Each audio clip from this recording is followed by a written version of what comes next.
बिस्मिल्लाहिर्रहमानिर्रहीम। नाज़रीन अस्सलाम वालेकुम, मैं हूँ इमरान वसीम। नाज़रीन, साबिक़ वज़ीर आज़म इमरान ख़ान ने कराची में जो जलसे से ख़िताब किया है, ख़ान साहब की इस तकरीर पर अगले व्लॉग में आप नाज़रीन के साथ तफसील से गुफ्तगू करेंगे। लेकिन इस प्रोग्राम में हम बात करेंगे आज जो वज़ीर आज़म शहबाज शरीफ़ ने आर्मी चीफ़ जनरल क़मर जावेद बाजवा के साथ एक तवील मुलाकात की। इस मुलाकात में क्या फ़ैसले हुए हैं, उन फ़ैसलों के आने वाले दिनों पर क्या असरात पड़ेंगे, एक तो इस पर आप नाज़रीन के साथ गुफ्तगू करेंगे। और इसके अलावा आज जो सुप्रीम कोर्ट ने आर्टिकल 63A की तशरीह का जो तफसीली तहरीरी फ़ैसला जारी किया है, इस फ़ैसले के बाद पंजाब में तब्दीली का क्या इम्कान है और इस फ़ैसले के जो मंदरजात हैं वो आप नाज़रीन को बताएंगे।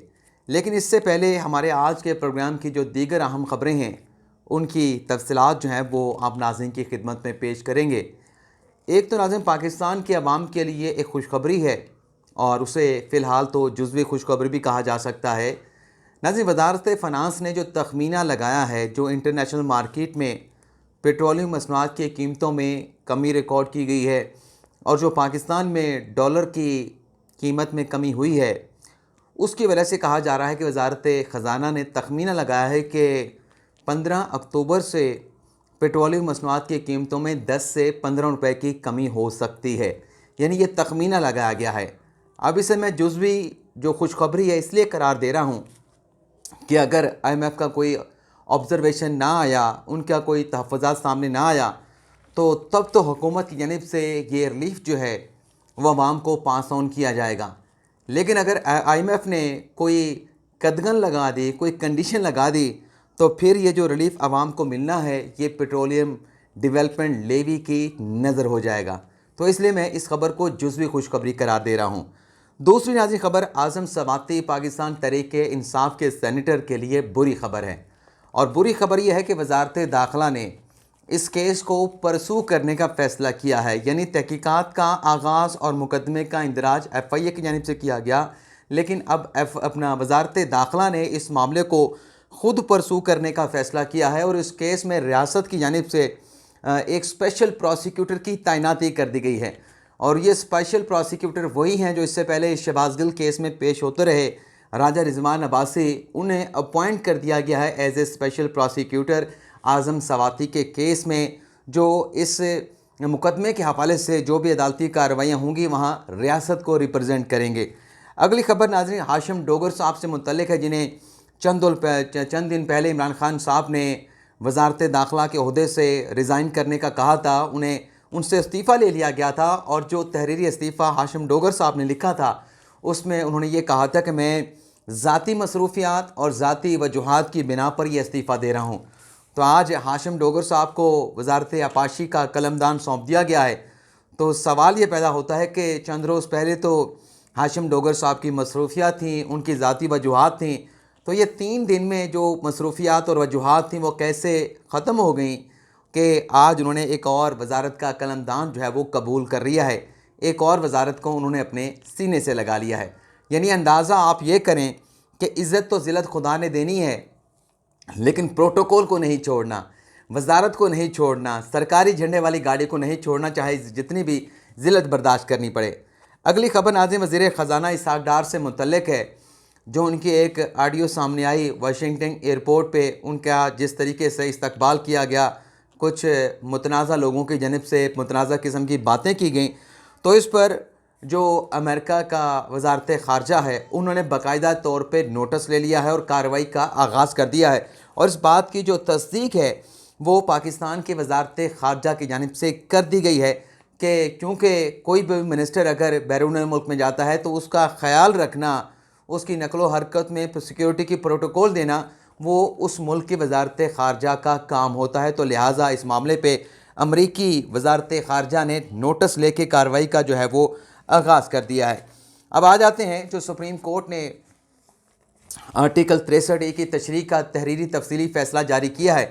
नाज़रीन, इसका मुख्तसर फ़ैसला यानी आज का तफसीली फ़ैसले की तफसीलात आपके साथ शेयर करने से पहले ये 17 मई को अदालत ने मुख्तसर फ़ैसला सुनाया था। 5 रुकनी बेंच था जिसके सरबराही जस्टिस उमर बंदियाल साहब कर रहे थे और उनके साथ 4 जज साहबान थे। लेकिन जब 17 मई का, अगर मैंने जुलाई कहा है तो माफ़ी चाहता हूँ, 17 मई को जब मुख्तसर फैसला सुनाया गया तो 3-2 के तनासब से ये फैसला सुनाया गया था। 3 जज साहबान ने, जिसमें चीफ जस्टिस साहब शामिल थे, जिसमें जस्टिस इजाज़ुल एहसन साहब शामिल थे, जिसमें जस्टिस मुनीब अख्तर साहब शामिल थे, उन्होंने ये करार दिया था कि आर्टिकल 63A के मुताबिक अगर पार्टी डायरेक्शन की कोई रुकन वायलेशन करेगा तो उसका डाला गया वोट गिनती में शुमार नहीं होगा। जबकि बाकी के जो 2 जज साहबान थे, जिसमें जस्टिस मज़हर आलम मियाँ खेल और जस्टिस जमाल खान मंदुखेल, उनका ये फैसला था कि वोट गिनती में शुमार होगा। आर्टिकल 63A के मुताबिक अगर वोट गिनती में शुमार नहीं होगा, ऐसी अगर कोई इंटरप्रिटेशन सुप्रीम कोर्ट करती है तो ये आइन को रीराइट लिखने के मुतरादिफ होगा। तो 17 जुलाई के इस मुख्तसर फैसले के बाद आज आप ये देख लें कि 14 अक्टूबर है, तो तकरीबन कोई 5 माह के बाद ये तफसीरी तहरीरी फ़ैसला अक्सरियत जज साहबान की जानब से जारी किया गया है। ये नाजरीन, माफ़ी चाहता हूँ, ये 95 सफ़ात का फ़ैसला जिसमें 117 पैराग्राफ लिखे गए हैं, और इस फैसले के जो आथर हैं वह जस्टिस मुनीब अख्तर साहब हैं, जो मुस्तकबिल के चीफ जस्टिस भी बनेंगे। इस फैसले में नाज़रीन जो पहले 20 सफ़ात हैं, जो इख्तलाफी नोट आए थे, वैसे ये भी आपको बता दें कि तफसीली अक्सरियती जज साहबान का फ़ैसला अब आया है, लेकिन जो इख्तलाफी नोट वाले जज साहबान थे, उन्होंने अपना जो इख्तलाफी नोट थे, उनके जो इख्तलाफी फ़ैसले थे, वो बहुत अरसा पहले जो है वो जारी हो चुके हैं। तो उन जज साहबान ने अपने इख्तलाफी नोट्स में लिखा था कि वोट गिनती में शुमार ना होना दरअसल आइन को रीराइट करने के मुतरादिफ है। तो ये जो फ़ैसला आज जारी हुआ है अक्सरियती जज साहबान का, इसके पहले जो 20 सफ़ात हैं, इन 20 सफ़ात में आइन को दोबारा तहरीर करने और आइन की तशरीह में फ़र्क क्या होता है, इस पर बहस की गई है पहले 20 सफ़ात में। इसके बाद जो मार्च में इवेंट्स हुए पाकिस्तान में, पॉलिटिकल, जो इमरान खान के ख़िलाफ़ अदम एतमाद की तहरीक आई, जो सिंध हाइस में लोगों को अरकान असम्बली को रखा गया, और फिर जो इल्ज़ामात इमरान खान ने लगाए और उनके सियासी मुखालफी ने इमरान खान पे लगाए, और फिर जिस तरीके से अदम एतमाद की तहरीक को आर्टिकल 5 के तनाज़र में डिप्टी स्पीकर कासिम सूरी ने मुस्तरद कर दिया, फिर सुप्रीम कोर्ट ने नोटिस लिया, सुप्रीम कोर्ट ने डिप्टी स्पीकर कासिम सूरी की रूलिंग को कलअदम करार दिया। इसके बाद बहुत सारे सफ़ात जो हैं इन इवेंट्स के ऊपर जो है वो मुश्तमिल हैं। ये तमाम इवेंट जो है उस पर तहरीर किए गए हैं। इसके बाद अब फैसला क्या कहता है, फ़ैसले में नाजरीन अदालत ये कहती है कि सुप्रीम कोर्ट मुख्तलिफ फ़ैसलों में यह करार दे चुकी है कि सियासी जमातों को मुल्क के कॉन्स्टिट्यूशनल निज़ाम में, पार्लिमानी निज़ाम में बहुत अहमियत हासिल है। किसी रुकन का मुनरफ हो जाना किसी जमात पर हमला किए जाने के मुतरादिफ है। अच्छा, इस फैसले का पंजाब पे कैसे इतलाक़ होगा, कोई तब्दीली हो पाएगी, और इस फैसले में क्या कोई झोल मौजूद है, कोई सुकम मौजूद है, तजाद मौजूद है, इस पर भी आप नाज़रीन के साथ आगे चल के बात करेंगे। दूसरा नाज़रीन, फैसले में कहा गया है कि मुनरफ अरकान को ना रोका गया, यानी उन्हें डिफेक्शन से ना रोका गया तो सियासी जमातें गैर फ़ाल हो जाएंगी। मुनरफ अरकान अदम तवाज़न पैदा करते हैं, यानी जो किसी भी सियासी जमात के लोग मुनरफ हो जाते हैं वो अपनी सियासी जमात में अदम तवाज़न पैदा करते हैं। मुनरफ अरकान के वोट शुमार ना करने से सियासी जमातों में अदम तवाज़न का सियासी जमातें शिकार नहीं होंगी। पार्लिमानी सरबराह अपना अख्तियार पार्लिमानी पार्टी का जो सरबराह है वो अपना अख्तियार पार्टी सरबराह को सौंप नहीं सकता और ना ही उसको ट्रांसफ़र कर सकता है। यानी नेशनल असम्बली के अंदर पाकिस्तान तहरीक इंसाफ का जो पार्लियामेंट्री लीडर होगा, नून लीग का जो पार्लिमानी लीडर होगा, जो काफ लीग का पार्लिमानी लीडर होगा, जो मुस्लिम लीग नवाज़ का पार्लिमानी लीडर होगा, वो उसका जो अख्तियार है वो अपना अख्तियार अपने पार्टी के सरबराह को ट्रांसफ़र नहीं कर सकेगा। ये मैंने आपको मिसाल दी है, ये फैसले में ये लिखा गया है। आगे फैसला ये कहता है कि मुनरफ अरकान का वोट अज खुद ज़ाया तस्वर होगा। मुनरफ रुकन अज खुद सीट से डी सीट नहीं हो सकता, क्योंकि पार्टी सरबराह के पास इसका अख्तियार है। अगर वो रेफरेंस भेजेगा तो मुनरफ रुकन जो है वो डी सीट हो जाएगा। आगे नाज़रीन, फैसले में ये कहा गया है कि आर्टिकल 63A को सियासी जमातों के तनाज़ुर में पढ़े बगैर इनराफ का जो नासूर है उसका खात्मा मुमकिन नहीं है। मुनरफ रुकन का वोट मुस्तरद करने के लिए किसी हदायत की ज़रूरत नहीं, यानी सुप्रीम कोर्ट का ये फ़ैसला काफ़ी है, सुप्रीम कोर्ट की तशरीह काफ़ी है। आज के बाद मुनरफ रुकन अगर वोट डालेगा तो उसका वोट शुमार नहीं होगा। इस हवाले से पार्टी सरबराह को पार्लिमानी पार्टी के सरबराह को किसी किस्म की हदायत जो है वो जारी करने की ज़रूरत नहीं। और आगे ये कहा गया है कि आर्टिकल 63A से वोट ख़रीदने और फ़रोख्त करने वालों की हौसला शिकनी होगी। अब यहाँ पे मैं थोड़ा सा इख्तलाफ करूँगा, आगे मैंने एनालिसिस भी करना, लेकिन यहाँ पे भी थोड़ा सा इख्तलाफ कर लूँ। जज साहबान मेरे लिए इंतहाई काबिल एहतराम है और मुझे मालूम है कि मेरा वीलॉग भी कुछ मोहतरम जज साहबान देखते हैं, तो मेरे लिए जैसे मैंने पहले कहा काबिल एहतराम है, लेकिन फ़ैसले से इख्तलाफ करना, फ़ैसला मैं मानता हूँ लेकिन उस पर अपनी राय देना मेरा हक़ है। तो ये जो लिखा गया है कि आर्टिकल 63 से वोट ख़रीदने और वोट फ़रोख्त करने वालों की हौसला शिकनी होगी, इसकी क्या गारंटी है? अगर एक जमात है और उस जमात के पार्लिमानी जो अरकान हैं उनकी तादाद 5 से 6 है, वो अपनी सारी सियासी जमात को एक तरफ धकेल के, एक तरफ पसे पुश डाल के वो 5 लोग बिक जाते हैं, 5 नहीं बिकते, उनमें से 3 बिक जाते हैं, तो पार्लिमानी पार्टी के सरबराह की क्या हैसियत रह जाएगी? तो ये कह देना कि इस फैसले से या आर्टिकल 63 के हवाले से जो इंटरप्रटेशन की गई है उससे वोटों की खरीद फरोख्त रुक जाएगी, ये इसकी बात की कोई गारंटी नहीं दी जा सकती। और ये जो तवाज़ुन वाली बात है इस पर मैं आगे आऊँगा। आगे कहा गया है कि अमूमी तौर पर पार्टी सरबराह पार्लिमानी पार्टी सरबराह में हम आहंगी होती है, यानी जो पार्लिमानी पार्टी का सरबराह होता है उसकी पार्लिमानी पार्टी का जो सरबराह होता है उसके साथ हम आहंगी होती है। लेकिन अगर हम आहंगी ना हो तो फिर उसका सलूशन क्या होगा?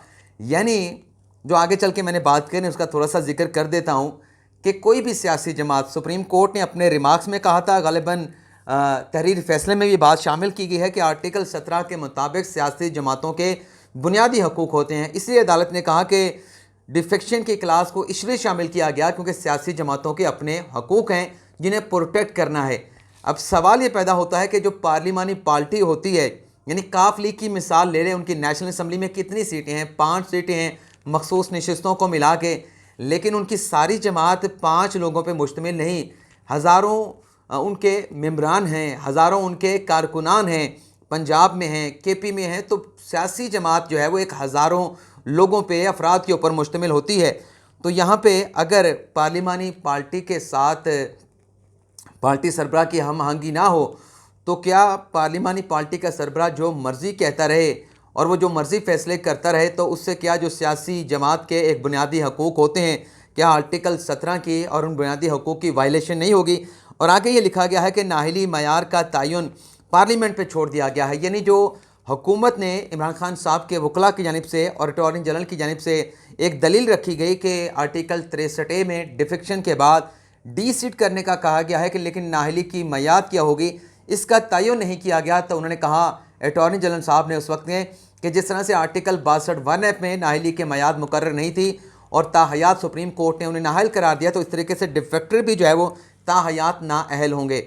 अब आपने देखा कि जो सुप्रीम कोर्ट ने तशरीह की माजी में आर्टिकल 62(1)F की आइन मुकम्मल तौर पर खामोश था कि मैयाद कितनी होगी, लेकिन सुप्रीम कोर्ट ने अपने फैसले के ज़रिए करार दिया कि ये ताहयात नाअहली होगी।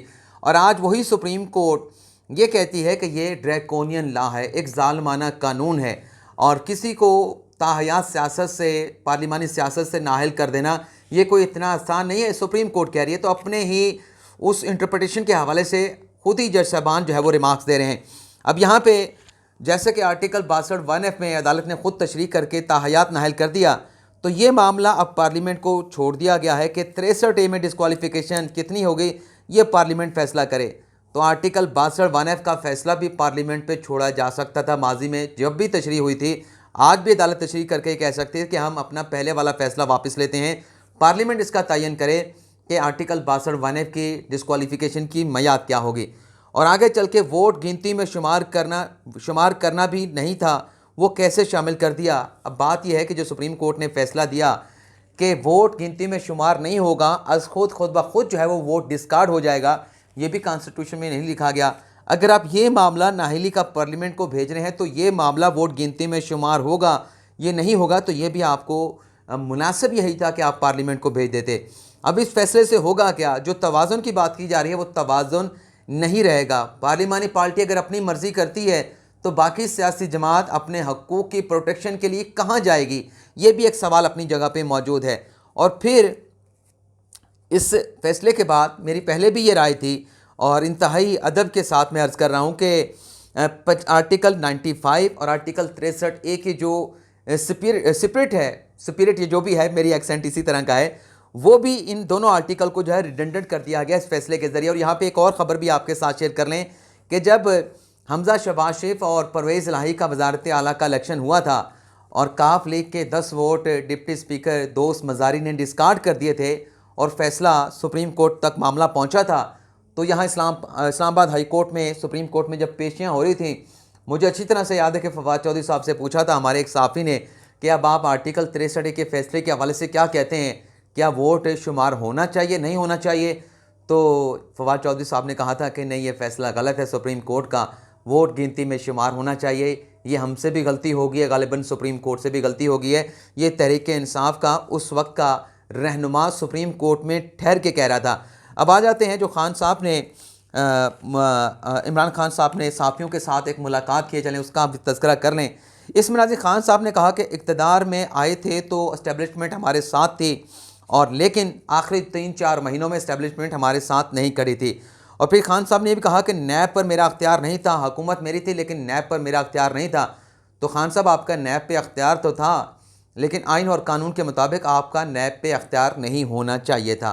और फिर खान साहब ने कहा कि माजी की तरह दोबारा हुकूमत मिली, मतलब ऐसी कमज़ोर हुकूमत मिली तो मैं कबूल नहीं करूँगा। अगर खान साहब वाकई ऐसा है और आप अवाम के मैंडेट पे, वोट को इज़्ज़त दो की ताकत पर अब यकीन करने लगे हैं, तो फिर ऐवान सदर में मुलाकात किस लिए की थी? जब आपको अवाम की ताकत का यकीन हो चुका है और आप वोट को इज़्ज़त दो के नैरेटिव के ऊपर यकीन करने लगे हैं, तो फिर वो आपको मुलाकात नहीं करना चाहिए थी। और यही होना चाहिए कि अवाम के वोट के साथ अवाम का मैंडेट लेकर आपको इक़्तिदार के ऐवान तक आना चाहिए।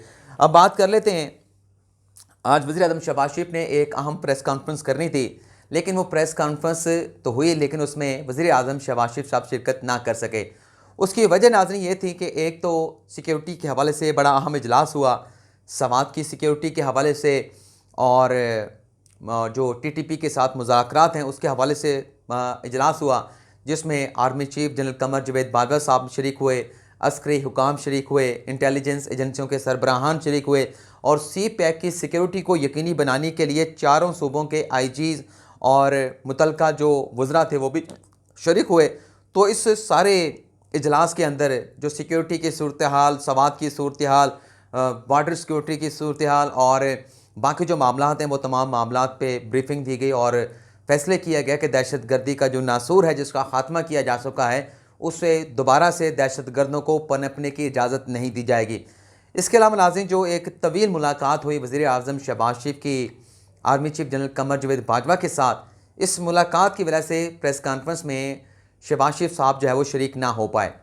लेकिन इस मुलाकात के हवाले से ज़राए ये दावा करते हैं कि इस मुलाकात में जितने भी पाकिस्तान के सियासी मामलात के हवाले से, पाकिस्तान के अस्करी मामलात के हवाले से, और जो आइंदा आने वाले दिनों से इवेंट्स हैं, उन तमाम मामलात के हवाले से जो है वो तबादला ख्याल किया गया। मुल्क की सिक्योरिटी और सिक्योरिटी के अमूर और बाकी मामलात के ऊपर भी गौर हुआ, और इस तवील मुलाकात में तमाम वो फ़ैसले कर लिए गए हैं जिनका ताल्लुक़ जो है वो आइंदा आने वाले दिनों से है, मुस्तक़बिल के जो है वो वक्त के साथ है, टाइम के साथ है। अब ज़ाहिर सी बात है, ख़बर मुझे आई है तो मैं उस तरीके से आपको बता नहीं पा रहा, लेकिन मैं समझाने की कोशिश कर रहा हूँ कि मैं कह क्या रहा हूँ कि इसमें आने वाले जितने भी इवेंट्स हैं, आने वाले जो दिनों में जो एक्टिविटीज़ आपको देख रहे हैं, आप एक्सपेक्ट कर रहे हैं, उन तमाम हवालों से कोई अगर बड़ी तैनाती भी होनी है उस पर भी मुशावरत की गई है, उस पर भी तबादला ख्याल किया गया है। अगर कोई इस्लामाबाद में कोई इवेंट होने वाला है, कोई सियासी एक्टिविटीज़ होने वाली हैं जिसका सिक्योरिटी के मामलात के साथ ताल्लुक़ है, उस पर भी तबादला ख्याल किया गया है कि अगर मुल्क को कोई सियासी तौर पे, माशी तौर पे अदम इस्तेहकाम का शिकार करना चाहता है तो उस जत्थे के साथ, उस फोर्स के साथ कैसे आईनी हाथों से निपटना है, उस पर भी तबादला ख्याल हुआ है। मेरे ख्याल से बात आप समझ चुके होंगे, तो आपसे इजाज़त चाहते हैं। अल्लाह ताला हम सब के हामी नासिर हो। अपनी ढेर सारी दुआओं में याद रखिएगा। अल्लाह हाफ़िज़।